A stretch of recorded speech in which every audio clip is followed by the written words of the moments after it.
Você está no lugar certo, na hora certa e com as pessoas certas. Aleluia!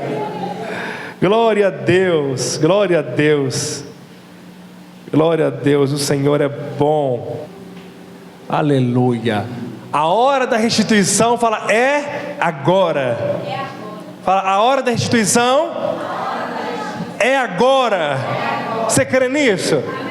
É agora sobre a sua vida. A restituição do Senhor sobre a sua vida, sobre a sua casa, sobre a sua família. Você crê? Então você tem que crer. Nós estamos vivendo um ano da restituição, e Deus vai trazer de volta em todas as áreas com acréscimo.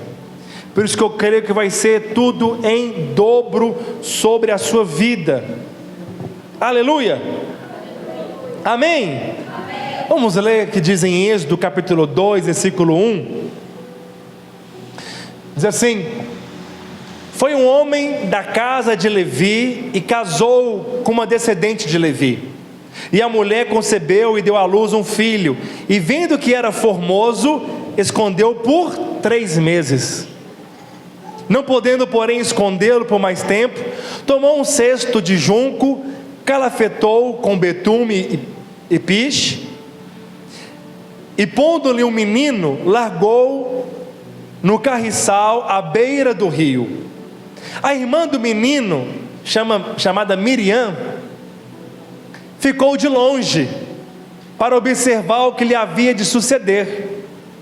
Desceu a filha de Faraó para se banhar no rio, e as suas donzelas passeavam pela beira do rio. Vendo-las o cesto no carriçal, enviou a sua criada e o tomou. Abrindo, viu a criança, e eis que o menino chorava. Teve compaixão dele e disse: este é o menino dos hebreus. Então disse a sua irmã, a filha de Faraó: queres que eu vá chamar uma das hebreias que sirva de ama e te crie essa criança? Respondeu-lhe a filha de Faraó: vai. Saiu, pois, a moça e chamou a mãe do menino, Joquebede. Então lhe disse a filha de Faraó: leva este menino e cria-o, e pagarei o teu salário. E a mulher tomou o menino e criou. Aleluia. Olha, irmãos, essa história que nós acabamos de ler não é apenas uma história antiga que está na Bíblia, não é apenas a história do nascimento de Moisés, é uma história profética, é um anúncio profético para este tempo, para a sua vida, para a sua casa. Quantos podem dizer amém? Sabe, lá no Egito, em dias de escravidão, em meio a lágrimas, a dor, havia uma chama acesa no coração dos hebreus, do povo de Deus. Ele se lembrava da promessa. Sabe qual promessa? A promessa feita lá no Éden, a promessa do libertador, do salvador. E qual que era a promessa no Éden? Em Gênesis 3:6 diz assim: que nascerá um menino, um filho, e ele pisará a cabeça da serpente, mas ela lhe ferirá o calcanhar. Quantos lembram disso? Era uma profecia que nasceria um libertador que iria desfazer as obras do diabo. Então tudo o que acontece no Velho Testamento aponta para quem? Fala assim, para Jesus. Irmão, se você lê o Velho Testamento com as lentes da graça, da maneira certa, olhando para Jesus, o seu coração vai encher de alegria e de amor, e você vai compreender toda a graça lá no Velho Testamento. Então cada menino que nascia dentro do povo de Deus tinha segundo o historiador Flávio Joséfo, no 6º ano pós-Cristo, ele conta algo interessante. Uma tradição dos judeus era o seguinte: se o primeiro menino, primeiro nascimento, primeiro parto fosse uma menina, eles esperavam assim, deixa que venha um segundo. Se o segundo fosse menino, deixa que venha um terceiro para confirmar. E se o terceiro for menino, haveria visitação do Senhor naquela família.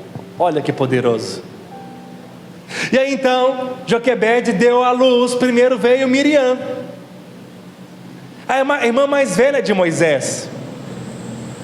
Veio Miriam, e depois de 12 anos, um pouquinho menos, veio Arão, que era o sumo sacerdote do Velho Testamento. E aí estava naquela expectativa agora, quem vai vir depois? Para confirmar quem vai vir, quem será? E aí quando Joquebede já estava grávida, pouco tempo antes de dar à luz, veio um decreto de Ramsés. Ramsés era o faraó, dizendo assim: todo que nascer agora homem vai morrer. É um decreto, será morto.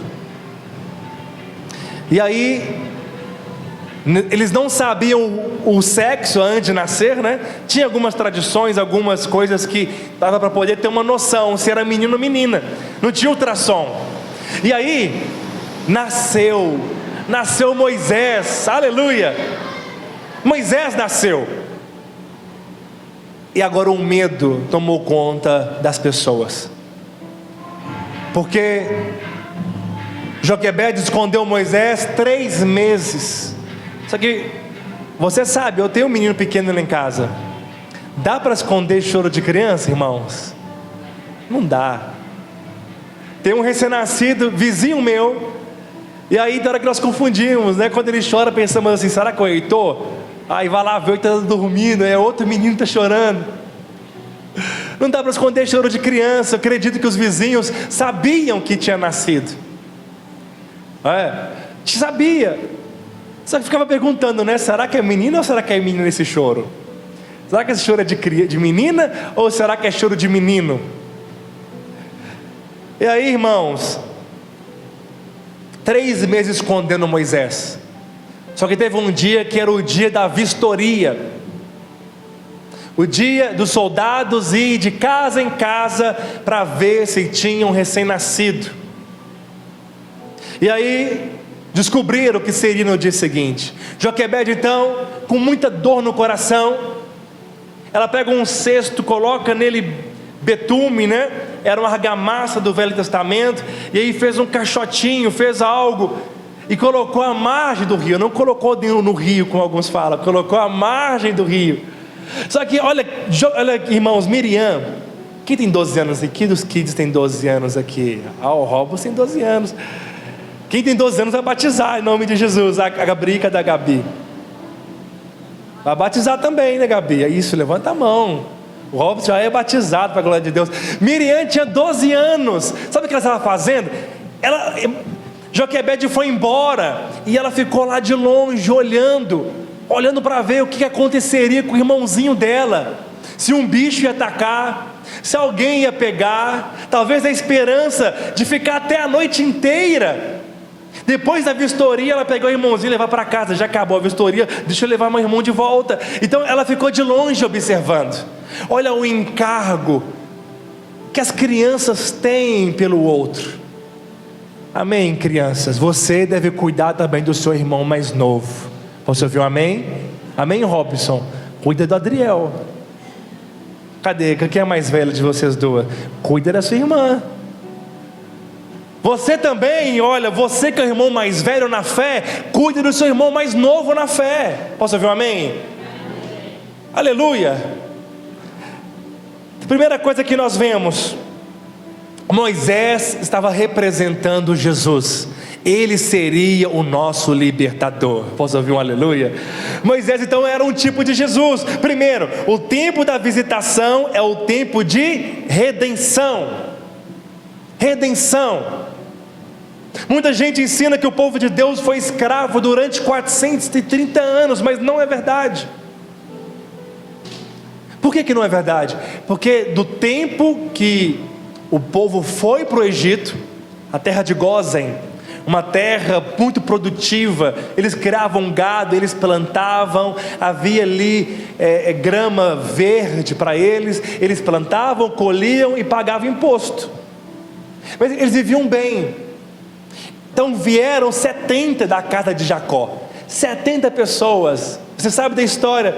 Foi quando descobriu que José estava vivo, José chamou a sua família e deu para eles uma terra. Naquele tempo começou a contar 430 anos, mas eles viveram mais ou menos 100 a 150 anos como escravo. O restante eles não eram escravos. Ramsés I, ele era da descendência dos filhos de Deus, dos hebreus. Aí veio um outro Ramsés, outro faraó, e este era africano. O primeiro era asiático. O povo de Deus era um asiático. Você imagina asiático só de coreano, né, japonês, chinês, mas faz parte da Ásia. E aí eles resolveram então apagar o passado de José. Ele perseguiu o povo de Deus. Por que eles perseguiam? Porque eles eram contra o povo de Deus. Faraó, que representa o diabo também, ele quer apagar o que Jesus fez. Sabe qual que é o maior símbolo de Jesus do Velho Testamento? José. José. José mostra quem é Jesus. E Faraó queria então apagar a história. O diabo, ele quer apagar o que Jesus fez. O diabo quer fazer com que perca da sua mente a importância da cruz, roubando a alegria da salvação, roubando de você a alegria de ser liberto.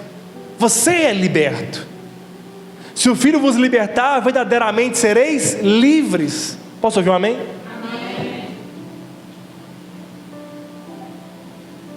Então, queridos,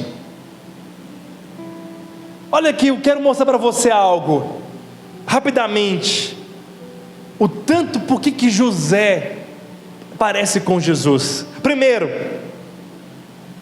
tanto José, tanto Maria, foi intervenção de Deus. Uma não podia ter filhos, a outra até podia ter filhos, que é Maria, mas o Espírito Santo colocou Cristo dentro dela. Aleluia. Segundo, a Bíblia fala em Gênesis que José era amado do Pai, mas também diz em Mateus capítulo 3, 17, que Jesus é amado do Pai. Diz que José era odiado pelos seus irmãos, mas também diz em João 15 que Jesus era odiado pelos seus irmãos. Chegou uma vez que os seus irmãos falaram que ele estava louco e queria internar ele, e os seus irmãos judeus também o odiavam. De José, a Bíblia disse que seus pais ficaram pensativos diante dele, por causa do sonho, do chamado. A Bíblia também disse que Maria guardava no coração, ou seja, Maria ficava pensativa, guardava isso. A Bíblia diz também que José foi enviado pelo pai aos seus irmãos. Jacó enviou José para os seus irmãos. Jesus também foi enviado do Pai para nós. Aleluia, Jesus é o nosso irmão mais velho, glória a Deus. A Bíblia disse que José era obediente ao pai e Jesus tudo obedeceu ao pai. A Bíblia disse que conspiravam para matar José, e os judeus também queriam matar Jesus. A Bíblia fala que tiraram as vestes de José. Ele tinha uma túnica bonita, colorida, que Jacó tinha feito para ele, mas também tiraram as vestes de Jesus antes de ir para a cruz. José foi vendido por prata para Potifar. Jesus foi vendido por prata por Judas. José, temporariamente na cabeça de Jacó, ficou morto. Jesus também morreu. Mas depois José apareceu para Jacó, para os seus irmãos. Jesus também depois apareceu para o Pai e para nós, seus irmãos. Aleluia. Mentiram sobre o corpo de José. Falou que tinha matado ele. Mentiram sobre o corpo. Mentiram também sobre o corpo de Jesus. Disse que tinha roubado o corpo dele, mas ele tinha ressuscitado. Aleluia. Ele ressuscitou, não há sepultamento, não houve sepultamento. Sabia que o sepultamento na Bíblia era depois de um ano, pegava os ossos e sepultava? Não houve sepultamento, porque não houve ossos de Jesus. Ele ressuscitou ao terceiro dia, diga glória a Deus. José foi levado para o Egito, Jesus também foi levado para o Egito. Deus estava com José, Deus sempre estava com Jesus. José foi acusado falsamente lá na casa de Potifar. Jesus foi acusado falsamente. José estava entre os malfeitores na cadeia, o copeiro e o maceiro. Jesus estava entre dois malfeitores na cruz.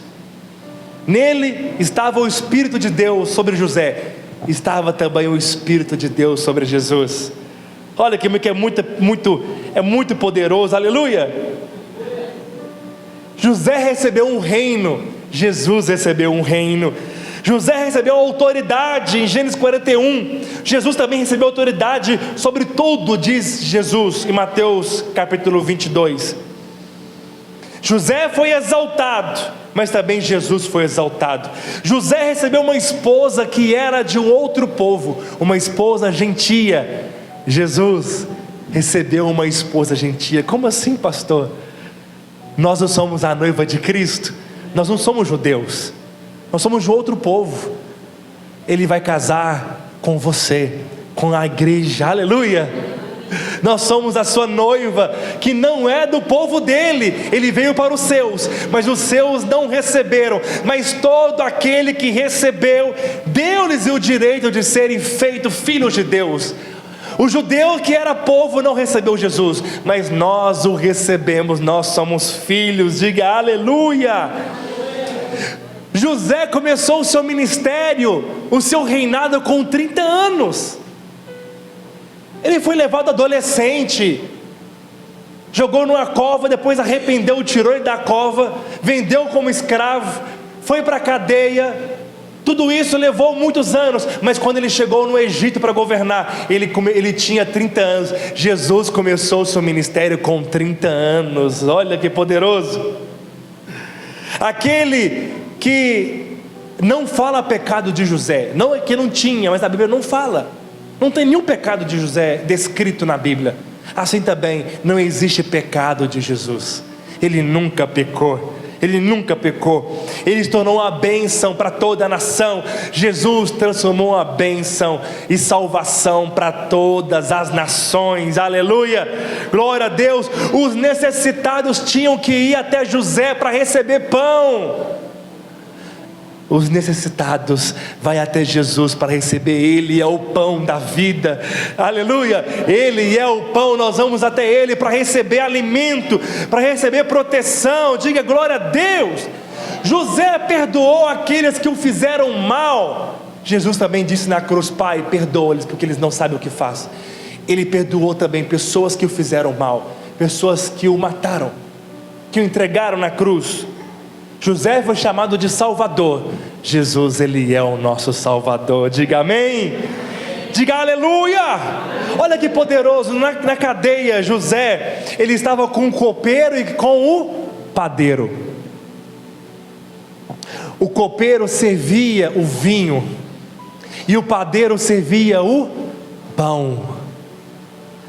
José teve revelação.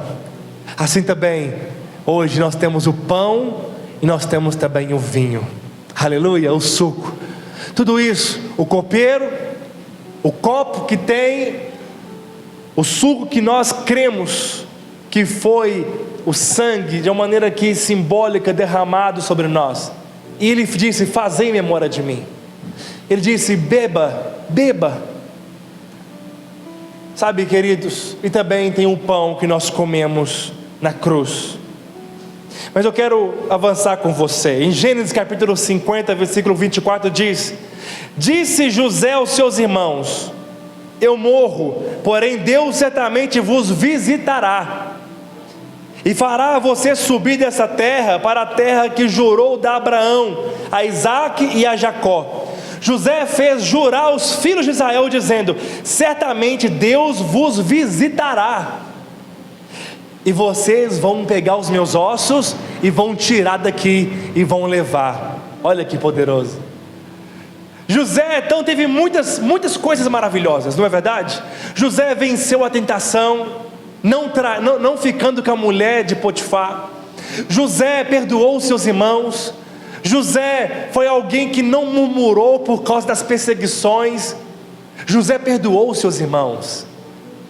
José era alguém com caráter completamente transformado. Mas em Hebreus, na galeria dos heróis da fé, em Hebreus capítulo 11, versículo 22, ele não entrou para a galeria por causa dos seus feitos.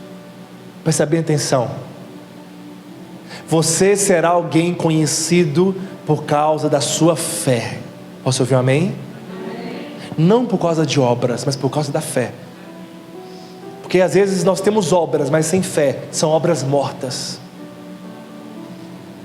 Em Hebreus 11, 22 diz: pela fé, José, próximo do seu fim, fez menção do êxodo dos filhos de Israel, bem como deu ordens como os seus próprios. Olha que poderoso.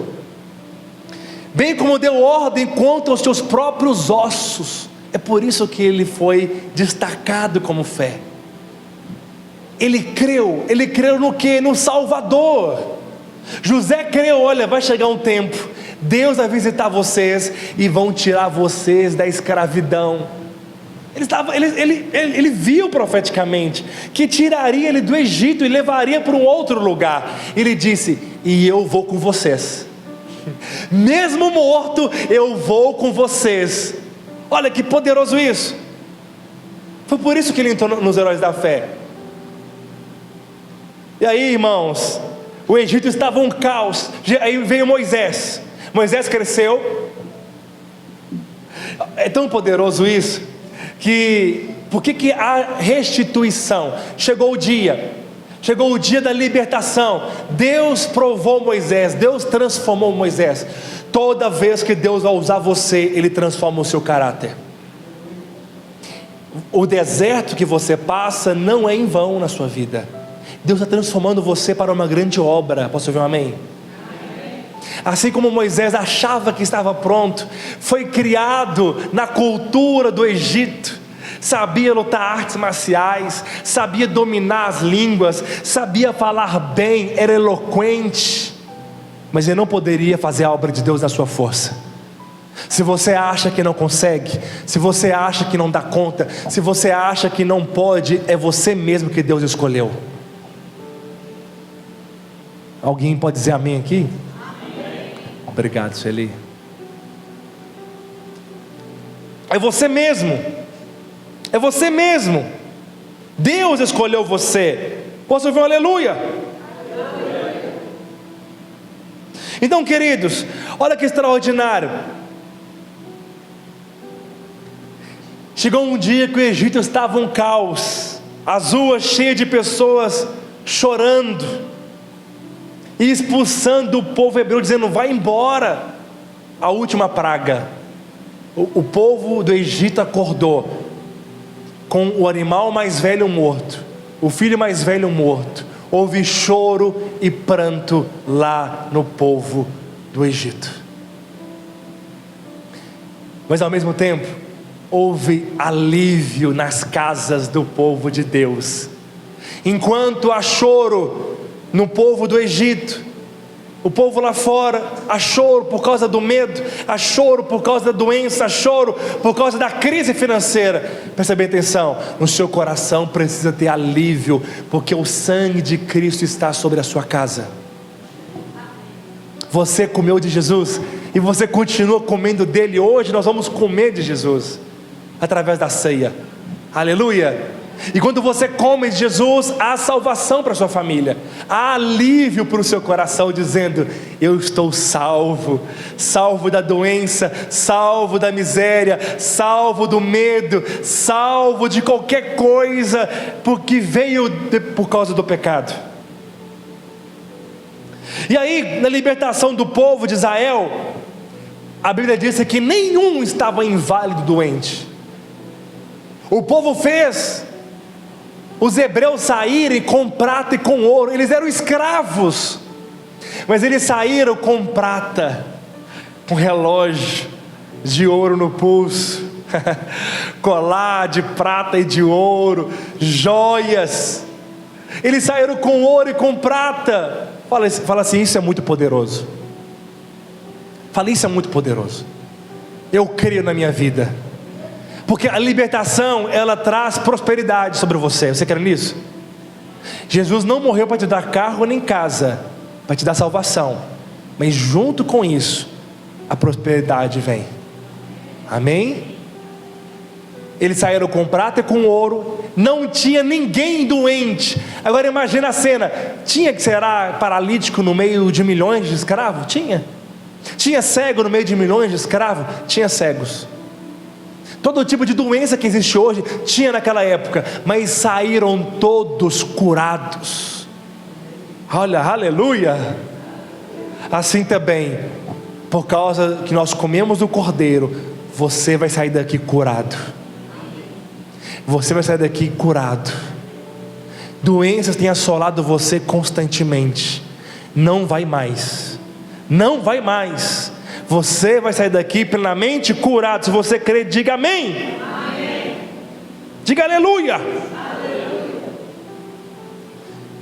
Por isso é o tempo da visitação. O tempo da visitação traz cura. O tempo da visitação traz prosperidade. O tempo da visitação traz prosperidade. Deus visitou o povo através da família de Moisés. Deus vai visitar famílias através da sua família. Deus vai visitar pessoas através da sua casa. Fala, Senhor Jesus, eis-me aqui. Eu sou usado por Deus, como Moisés foi. Diga amém. Amém. Segundo, no tempo da visitação, Deus traz provisão. Deus traz provisão.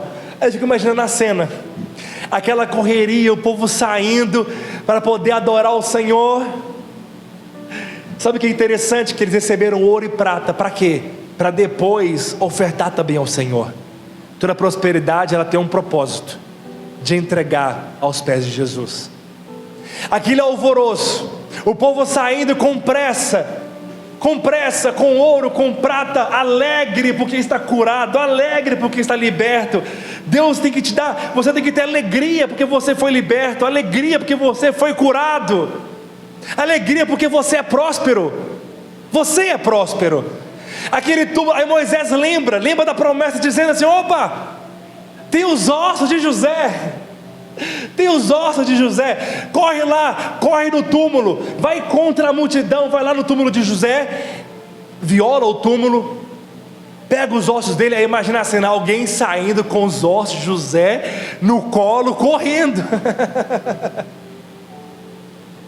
Irmãos, isso é maravilhoso.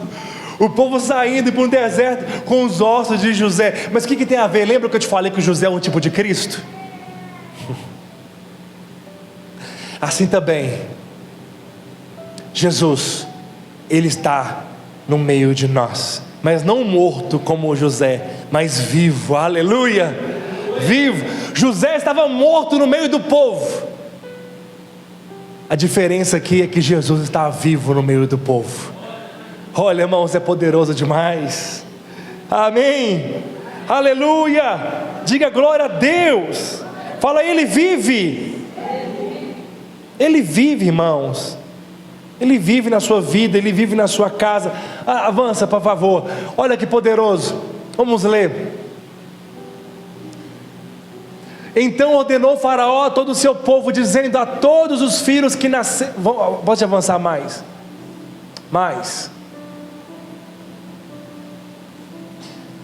Olha que poderoso isso. A restituição. Nenhum escravo tinha salário. Pelo contrário, eles tinham que trabalhar muito. Mas a casa de Moisés foi a primeira casa remuneradamente pelo Estado. O faraó Egito era o Estado daquela época. A mãe de Moisés recebeu salário para cuidar do seu próprio filho. Diga aleluia. Isso é muita graça. Isso é muita graça. A mãe de Moisés recebeu, ela diz: fala, eu pago o teu salário. Ou seja, o preço que você falar, eu pago. Para quê? Para amamentar. Até Moisés crescer. Quando Moisés cresceu, ele foi criado pela filha de Faraó. Deus vai recompensar você. Presta bem atenção. Já é prazeroso você cuidar de pessoas. Já é prazeroso você dar comida para as pessoas. Ainda tem uma recompensa para você. Deus vai recompensar você, porque você está cuidando das pessoas. Você ouviu amém? Então cuide dos filhos espirituais. Cuide das pessoas que estão próximo de você. Cuide daqueles que Deus colocou no seu caminho. Posso ouvir um amém? Estou terminando para nós ceiarmos.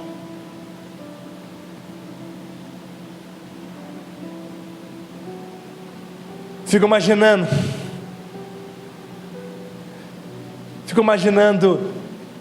quando a filha de Faraó mandou chamar a mãe de Moisés. Ela foi com medo. Dizendo: me descobriram, me acharam. Porque Faraó disse: quem escondeu o filho vai morrer o filho e a casa. Imagina os vizinhos pensando agora: coitada dessa mãe, depois de 3 meses amamentando o seu filho, ainda nem terminou de amamentar, agora foi descoberta, mandou chamá-la, e ela foi com medo, pensando que a sua casa iria morrer. Mas quando ela descobriu que ela receberia um salário para cuidar do seu filho, a esperança voltou para casa. Houve esperança. Irmãos, isso foi poderoso, porque imagina Faraó perguntando à filha: filha, quem que é essa criança?